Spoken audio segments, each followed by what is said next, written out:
Hello friends, welcome to स्टडीकर। मैं हूं आपका दोस्त प्रभाकर। आज के इस इंपॉर्टेंट लेक्चर में हम सभी डिस्कस करेंगे 20 मई 2024 के मोस्ट इंपॉर्टेंट करंट अफेयर्स के क्वेश्चन। तो आप इस पूरे लेक्चर को बहुत ही ध्यान से लास्ट तक जरूर देखिएगा। पहला और इंपॉर्टेंट क्वेश्चन है, विश्व मधुमक्खी दिवस हर साल कब मनाया जाता है? तो 20 मई को हर साल विश्व मधुमक्खी दिवस मनाया जाता है। तो मधुमक्खी और उसके उपयोग के बारे में जागरूकता बढ़ाने के लिए हर साल विश्व मधुमक्खी दिवस 20 मई को मनाया जाता है। 20 मई 2018 को यह दिवस पहली बार मनाया गया था। 2024 के विश्व मधुमक्खी दिवस की थीम है be engaged with youth. Apiculture कृषि विज्ञान की एक शाखा है। तो एपीकल्चर का मतलब होता है मधुमक्खी पालन, मधुमक्खियों का प्रबंधन और अध्ययन।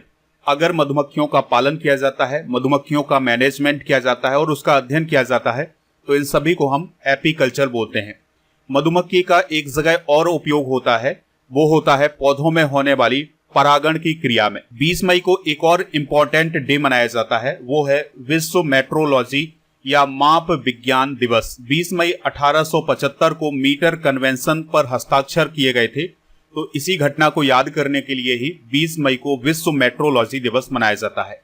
इस दिवस को मनाने का उद्देश्य ये होता है कि मापन का यानी मेजरमेंट का हमारे जीवन में किस प्रकार से उपयोग है, किस प्रकार से मापन ने हमारे जीवन को बदला है।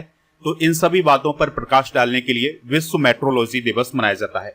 2024 की थीम है we measure today for a sustainable tomorrow. मई माह में मनाए जाने वाले सभी दिवस एक बार रिवाइज कर लेते हैं, क्योंकि जब भी कोई दिवस आता है तो सभी दिवस को एक बार रिवाइज किया जाता है। 1 मई को अंतर्राष्ट्रीय श्रमिक दिवस, 3 मई को प्रेस स्वतंत्रता दिवस, 4 मई को कोयला खनिक दिवस, 7 मई को विश्व एथलेटिक्स दिवस, 8 मई को विश्व रेड क्रॉस दिवस। इसके अलावा 8 मई को विश्व थैलेसीमिया दिवस, 11 मई को राष्ट्रीय प्रौद्योगिकी दिवस, 12 मई को अंतर्राष्ट्रीय नर्स दिवस, 15 मई को अंतर्राष्ट्रीय परिवार दिवस और 17 मई को विश्व दूरसंचार दिवस मनाया जाता है। 18 मई को अभी मनाया गया है विश्व एड्स टीका दिवस। 21 मई को राष्ट्रीय आतंकवाद विरोधी दिवस मनाया जाएगा। 22 मई को जैविक विविधता के लिए अंतर्राष्ट्रीय दिवस और 28 मई को महिला स्वास्थ्य के लिए अंतर्राष्ट्रीय कार्रवाई दिवस मनाया जाएगा। आप इस पूरे लेक्चर को बहुत ही ध्यान से लास्ट तक देखिएगा। लास्ट में आपसे एक क्वेश्चन पूछा जाएगा जिसका आंसर कमेंट बॉक्स में देना है। अगर आप चैनल पर पहली बार आए हैं तो सब्सक्राइब कर लें, बेल आइकन भी दबा लें, जिससे आपको समय पर सबसे पहले नोटिफिकेशन मिल सकेगा। आप हमारे व्हाट्सएप चैनल को ज्वाइन कर सकते हैं, लिंक इसका डिस्क्रिप्शन बॉक्स में दिया गया है। इसके अलावा आप हमारे टेलीग्राम चैनल को भी ज्वाइन कर लीजिएगा। टेलीग्राम पर जाना है, स्टडीकर ऑफिशियल सर्च करना है, तो वहां पर चैनल मिल जाएगा। तो उस पर आपको ऐड हो जाना है और वहां पर आपको पीडीएफ और इंपॉर्टेंट नोटिफिकेशन मिल जाएंगे। ऐप को डाउनलोड कर लीजिएगा। ऐप पर आपको paid course, e book, test series, PDF, daily course, ये सभी मिल जाएगा। मंथली करंट अफेयर्स और ईयरली करंट अफेयर्स, 6 मंथ के current affairs, science, polity, history, सभी की ई बुक आपको ऐप पर मिल जाएंगी। तो इन सभी को प्राप्त करने के लिए ऐप को जरूर डाउनलोड करें। नेक्स्ट क्वेश्चन है, एलोर्डा कप 2024 में निखत जरीन ने कौन सा मेडल जीता है? आंसर हो जाएगा गोल्ड मेडल। तो भारतीय मुक्केबाज हैं निखत जरीन, तो उन्होंने एलोर्डा कप 2024 में गोल्ड मेडल हासिल किया है। एलोर्डा कप का आयोजन कजाकिस्तान में किया गया है, इस पॉइंट को आप याद रखिएगा। तो निखत जरीन ने 52 किलोग्राम भार वर्ग में गोल्ड मेडल हासिल किया है और उन्होंने कजाकिस्तान की जजीरा उराकबायेवा को 5-0 से हराया था। इस पूरी प्रतियोगिता में भारत ने 12 मेडल हासिल किए हैं। निखत जरीन के बारे में कुछ बेसिक जानकारी डिस्कस करते हैं। तो निखत जरीन ने 2022 और 2023 वर्ल्ड चैंपियनशिप में गोल्ड मेडल हासिल किया हुआ है और उनका संबंध तेलंगाना राज्य से है। एलोर्डा कप 2024 के पदक विजेता डिस्कस कर लेते हैं। तो गोल्ड मेडल जीता है मीनाक्षी ने 48 किलोग्राम भार वर्ग में और निखत जरीन ने 52 किलोग्राम भार वर्ग में गोल्ड मेडल हासिल किया है। सिल्वर मेडल अनामिका और मनीषा ने जीता है। इसके अलावा ब्रॉन्ज मेडल याई फाबा सिंह, अभिषेक यादव, विशाल, गौरव चौहान, सोनू, मंजू बम्बोरिया, सलाखा सिंह और इसके अलावा मोनिका, इन सभी ने ब्रॉन्ज मेडल हासिल किया है। कुछ इंपॉर्टेंट स्पोर्ट्स करंट अफेयर्स को भी डिस्कस कर लेते हैं। तो संयुक्त राष्ट्र ने 25 मई को विश्व फुटबॉल दिवस घोषित किया है। तमिलनाडु के श्याम निखिल अभी हाल ही में भारत के 85वें शतरंज ग्रैंड मास्टर बने हैं। सुनील छेत्री ने इंटरनेशनल फुटबॉल से संन्यास लिया है। Sultan Azlan Shah hockey trophy का पहली बार विजेता जापान बना है। यूनाइटेड वर्ल्ड रेसलिंग के द्वारा बजरंग पुनिया को अभी हाल ही में सस्पेंड किया गया है। दोहा डायमंड लीग 2024 में नीरज चोपड़ा ने सिल्वर मेडल हासिल किया हुआ है और इसके अलावा फेडरेशन कप 2024 में उन्होंने अभी हाल ही में गोल्ड मेडल हासिल किया है। नेक्स्ट क्वेश्चन है, महिला फीफा वर्ल्ड कप 2027 की मेजबानी कौन करेगा? आंसर हो जाएगा ब्राजील। यानी ब्राजील में महिला फीफा वर्ल्ड कप 2027 का आयोजन किया जाएगा, जो कि 10वां संस्करण होगा। तो अभी हाल ही में फीफा के द्वारा ये घोषणा की गई है कि 2027 का फीफा महिला विश्व कप ब्राजील में आयोजित किया जाएगा। ब्राजील ने इससे पहले 1950 और 2014 में पुरुष फुटबॉल विश्व कप की मेजबानी की है। फीफा महिला विश्व कप 2023 की बात करें, क्योंकि लास्ट टाइम 2023 में ही फीफा महिला विश्व कप आयोजित किया गया था, तो 2023 में इसका आयोजन ऑस्ट्रेलिया और न्यूजीलैंड में किया गया था और स्पेन ने इसमें जीत हासिल की। फीफा की बेसिक जानकारी डिस्कस कर लेते हैं। तो फीफा को फेडरेशन इंटरनेशनल फुटबॉल एसोसिएशन के नाम से जाना जाता है। 1904 में इसकी स्थापना हुई थी। ज्यूरिख स्विट्जरलैंड में इसका मुख्यालय है।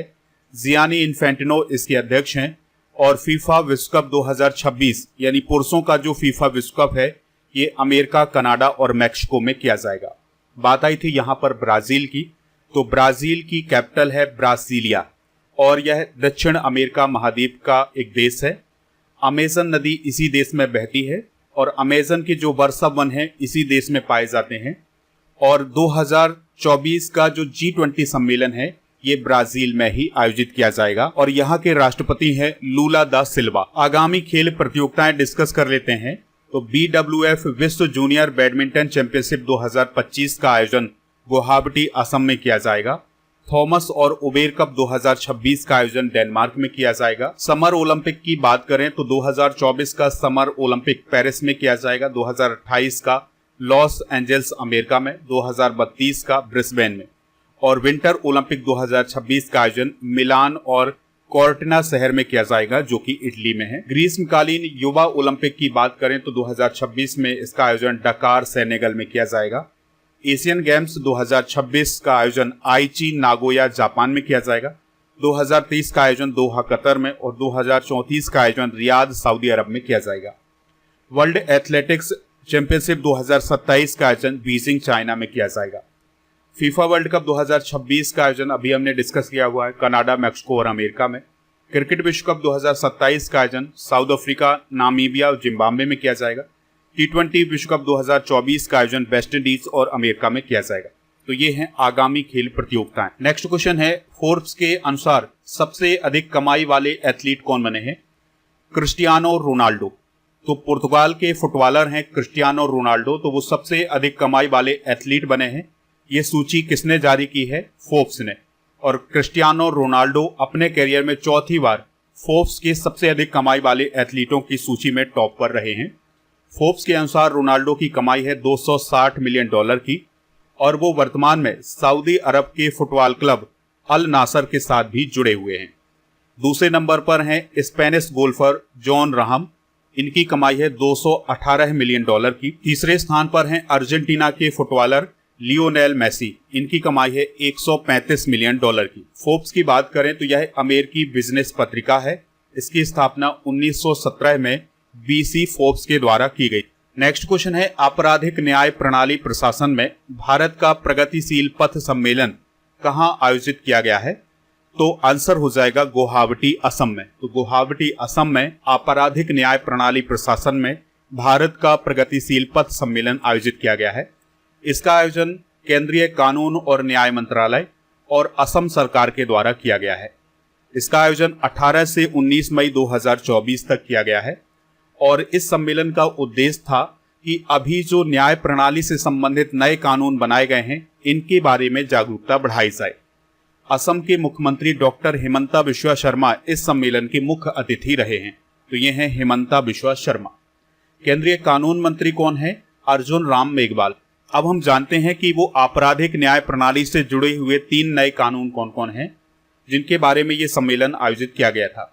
तो पहला कानून है भारतीय न्याय संहिता 2023। जो भारतीय न्याय संहिता 2023 है, इसे आईपीसी यानी इंडियन पीनल कोड 1860 के स्थान पर लागू किया जाएगा। दूसरा कानून है भारतीय नागरिक सुरक्षा संहिता 2023, तो इसे दंड प्रक्रिया संहिता 1973 के स्थान पर लागू किया जाएगा। और फिर बात करते हैं भारतीय साक्ष्य अधिनियम 2023 की, तो इसे भारतीय साक्ष्य अधिनियम 1872 के स्थान पर लागू किया जाएगा। ये तीनों कानून 1 जुलाई 2024 को पूरे देश में लागू किए जाएंगे। बात आई है असम की, तो असम का करंट अफेयर्स डिस्कस कर लेते हैं। पीएम मोदी ने असम के जोरहाट में लचित बोरफुकन की 125 फुट ऊंची प्रतिमा का अभी हाल ही में अनावरण किया था। माजुली मुखौटा जो कि असम से रिलेटेड है, उसे जीआई टैग दिया गया है। असम सरकार के द्वारा 1935 के असम मुस्लिम विवाह और तलाक पंजीकरण अधिनियम को अभी हाल ही में निरस्त किया गया है। काजी नेमू को असम राज्य का राज्य फल का दर्जा दिया गया है। डिब्रूगढ़ में पूर्वोत्तर के पहले प्राकृतिक चिकित्सा अस्पताल की अभी हाल ही में नींव रखी गई है। असम सरकार ने मुख्यमंत्री महिला उद्यमिता अभियान का अभी कुछ समय पहले अनावरण किया था। असम की कैपिटल दिसपुर है। मुख्यमंत्री हैं हिमंता बिश्वा शर्मा, राज्यपाल हैं गुलाब चंद्र कटारिया। असम की लोकेशन आप यहां पर देख सकते हैं, यह एक नॉर्थ ईस्ट का स्टेट है। विधानसभा की 126, लोकसभा की 14 और राज्यसभा की 7 सीटें हैं। नेशनल पार्क हैं काजीरंगा, मानस, डिब्रू सैखोवा, नामेरी, ओरंग, देहिंग और रायमोना, तो ये सभी नेशनल पार्क असम में स्थित हैं। हाल ही में किस देश ने ब्लू रेजिडेंसी वीजा लॉन्च किया है? आंसर हो जाएगा यूएई। तो यूएई के द्वारा भी हाल ही में ब्लू रेजिडेंसी वीजा लॉन्च किया गया है। यह वीजा उन व्यक्तियों के लिए लॉन्च किया गया है जिन्होंने पर्यावरण संरक्षण में उत्कृष्ट योगदान दिया है।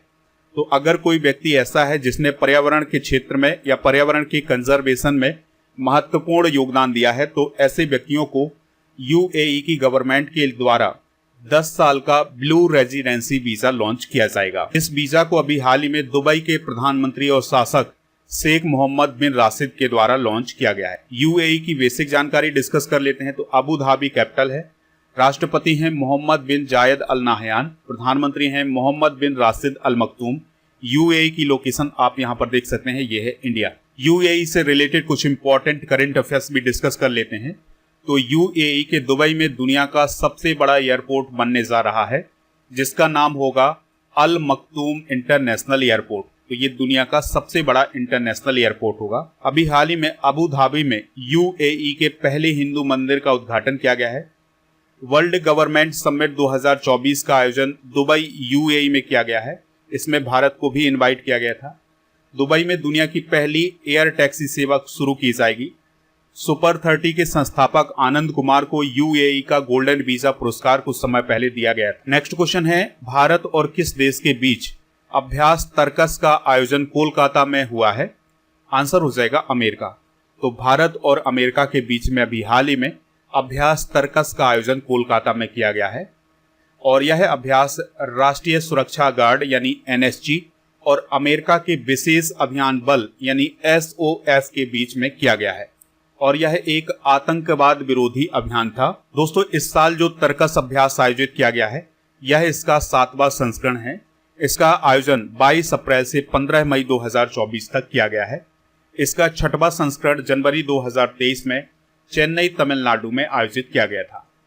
भारत और अमेरिका के बीच में कुछ और अभ्यास आयोजित किए जाते हैं, जैसे टाइगर ट्रायम्फ, वज्र प्रहार, युद्ध अभ्यास और अभ्यास तर्कस। तो ये सभी अभ्यास भारत और अमेरिका के बीच आयोजित किए जाते हैं।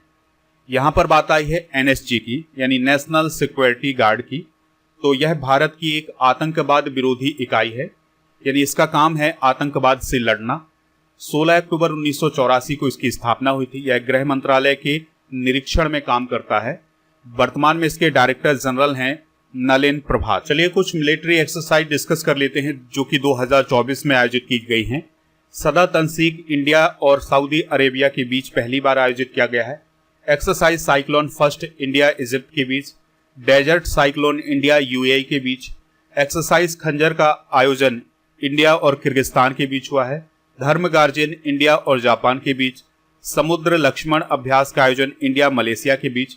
टाइगर ट्रायम्फ अभ्यास का आयोजन इंडिया यूएसए के बीच और एक्सरसाइज लामेतिये का आयोजन इंडिया सेशेल्स के बीच हुआ है और एक्सरसाइज डस्टलेक का आयोजन इंडिया और उज्बेकिस्तान के बीच में हुआ है। नेक्स्ट क्वेश्चन है, नारायणन वाघुल का निधन हो गया है, वह किस बैंक के पूर्व अध्यक्ष रहे हैं? आईसीआईसीआई बैंक के। तो आईसीआईसीआई बैंक के पूर्व चेयरमैन नारायणन वाघुल का अभी हाल ही में निधन हो गया है चेन्नई में। 39 साल की उम्र में उन्हें सेंट्रल बैंक ऑफ इंडिया का एग्जीक्यूटिव डायरेक्टर भी नियुक्त किया गया था। 1985 में वाघुल आईसीआईसीआई बैंक के चेयरमैन और मैनेजिंग डायरेक्टर बने थे। 2009 में वाघुल को पद्म भूषण पुरस्कार से भी सम्मानित किया गया है। आईसीआईसीआई बैंक की स्थापना 5 जनवरी 1994 को की गई थी। गिरीश चंद्र चतुर्वेदी वर्तमान में अध्यक्ष हैं। एमडी और सीईओ है संदीप बख्शी और कॉरपोरेट हेडक्वार्टर है इसका मुंबई में। आईसीआईसीआई बैंक के द्वारा अभी हाल ही में मनी टू इंडिया ऐप को लॉन्च किया गया है। हाल ही में हुए कुछ प्रमुख निधन डिस्कस कर लेते हैं। तो सुशील कुमार मोदी का निधन हुआ है, ये बिहार के पूर्व उप मुख्यमंत्री रहे हैं। मालती जोशी का निधन हुआ है जो कि एक प्रसिद्ध लेखिका रही हैं। डेरेक अंडरवुड का निधन हुआ है, ये इंग्लैंड के क्रिकेटर रहे हैं। मुरारी लाल का भी अभी हाल ही में निधन हुआ है, यह एक पर्यावरणविद रहे हैं। क्वेश्चन है, किस देश में आर्टेमिस 3 मिशन की फील्ड टेस्टिंग शुरू की गई है? आंसर हो जाएगा अमेरिका। अमेरिका की स्पेस एजेंसी का नाम है नासा। तो नासा के द्वारा 2026 में चंद्रमा के लिए आर्टेमिस 3 मिशन लॉन्च किया जाएगा। तो उसके लिए अभी हाल ही में अमेरिका के एरिजोना के वोल्केनो फील्ड में टेस्टिंग शुरू की गई है, यानी फील्ड टेस्टिंग शुरू की गई है। और इसमें जो एस्ट्रोनॉट हैं उनको मून वॉक की प्रैक्टिस कराई गई है, यानी कि अगर ये अंतरिक्ष यात्री चंद्रमा पर पहुंचते हैं तो वो चंद्रमा पर किस प्रकार से चलेंगे, मून वॉक करेंगे, इसकी अभी हाल ही में टेस्टिंग की गई है। और इस मिशन को सितंबर 2026 में लॉन्च किया जाएगा और इसमें 2 अंतरिक्ष यात्री जाएंगे चंद्रमा पर। चलिए कुछ इंपॉर्टेंट फैक्ट डिस्कस कर लेते हैं। तो चंद्रमा की सतह पर उतरने वाले देशों की संख्या कितनी हो गई है? 5। पहला देश है अमेरिका, दूसरा रूस, तीसरा चाइना, चौथा भारत और 5वां है जापान। चंद्रमा के दक्षिणी ध्रुव पर उतरने वाला पहला देश है भारत। पहला सफल मानवयुक्त मिशन अपोलो 11 16 जुलाई 1969 को यूएसए के द्वारा लॉन्च किया गया। साइंस और टेक्नोलॉजी से जुड़े हुए करंट अफेयर्स को भी डिस्कस कर लेते हैं। तो चाइना ने चंद्रमा के नमूने एकत्र करने के लिए अभी हाल ही में चांगई 6 मिशन को लॉन्च किया है। इसरो ने भारत का लक्ष्य 2030 तक मलबा मुक्त अंतरिक्ष मिशन हासिल करने का रखा है। भारत 2040 तक चंद्रमा पर अंतरिक्ष यात्री भेजेगा। रूस ने अंगारा A5 रॉकेट का अभी हाल ही में सफल परीक्षण किया है। HIIA रॉकेट का सफल प्रक्षेपण जापान के द्वारा किया गया है। नेक्स्ट क्वेश्चन है, विप्रो के नए चीफ ऑपरेटिंग ऑफिसर यानी COO किसे नियुक्त किया गया है? संजीव जैन को। तो संजीव जैन अभी हाल ही में विप्रो कंपनी के चीफ ऑपरेटिंग ऑफिसर बने हैं। उन्होंने अमित चौधरी का स्थान लिया है। विप्रो कंपनी का पूरा नाम है western Indian palm refinery oil और यह इंफॉर्मेशन टेक्नोलॉजी के क्षेत्र में काम करने वाली एक कंपनी है। स्थापना 29 दिसंबर 1945 को मोहम्मद प्रेमजी के द्वारा की गई थी। मुख्यालय बेंगलुरु कर्नाटक में है। कार्यकारी अध्यक्ष हैं रिसद प्रेमजी और एमडी और सीईओ हैं श्रीनिवास पल्लिया। कल के करंट अफेयर्स के क्वेश्चन एक बार रिवाइज कर लेते हैं, फिर जनरल नॉलेज के पिटारे को डिस्कस करेंगे। लास्ट में पूछेंगे आपसे एक क्वेश्चन जिसका आंसर कमेंट बॉक्स में देना है। दुनिया का सबसे ऊंचा प्रतियोगिता पूल किस देश में खोला गया है? भूटान। विश्व वन्यजीव अपराध रिपोर्ट 2024 के अनुसार सबसे प्रभावित पशु कौन है? राइनो। भारत की इंटरनेट अर्थव्यवस्था 2030 तक कितनी पहुंच जाएगी? 1000 अरब dollar. Times Higher Education young university ranking 2024 में महात्मा गांधी विश्वविद्यालय केरल का कौन सा स्थान है? 81वां। ट्विटर यानी कि एक्स का डोमेन twitter.com से बदल करके क्या कर दिया गया है? x.com। और किस देश के राजा का 3400 साल बाद चेहरा बनाया गया है? Egypt. Supreme court bar association के अध्यक्ष कौन बने हैं? कपिल सिब्बल। मालती जोशी का निधन हो गया है, उन्हें किस वर्ष पद्मश्री से सम्मानित किया गया था? 2018 में। रक्षा सहयोग को बढ़ावा देने के लिए भारत और मंगोलिया के रक्षा मंत्रियों की संयुक्त बैठक कहां आयोजित की गई है? उलान बटार में। अंतर्राष्ट्रीय संग्रहालय दिवस कब मनाया गया है? 18 मई को। आज के जनरल नॉलेज के पिटारे में हम इंडियन कॉन्स्टिट्यूशन के कुछ आर्टिकल डिस्कस करेंगे। तो आर्टिकल 1 में संघ का नाम और राज्य क्षेत्र का वर्णन किया गया है। अनुच्छेद 14 में कानून के समक्ष समानता का वर्णन। अनुच्छेद 17 में अस्पृश्यता यानी अनटचेबिलिटी का उन्मूलन किया गया है। अनुच्छेद 21A में प्राथमिक शिक्षा का अधिकार, अनुच्छेद 40 में ग्राम पंचायतों का गठन, अनुच्छेद 51A में मौलिक कर्तव्य, अनुच्छेद 76 में भारत के महान्यायवादी का वर्णन किया गया है, अनुच्छेद 78 में राष्ट्रपति को जानकारी देने आदि के लिए प्रधानमंत्री के कर्तव्य बताए गए हैं। कल के करंट अफेयर्स यानी वीकली करंट अफेयर्स में आपसे पूछा गया था कि मेघालय की कैपिटल क्या है, तो मेघालय की कैपिटल है शिलोंग। तो लगभग सभी लोगों ने इसका आंसर शिलोंग बताया हुआ है। इसका क्वेश्चन है जिसका आंसर कमेंट बॉक्स में बताना है, महिला फीफा वर्ल्ड कप 2023 किसने जीता था।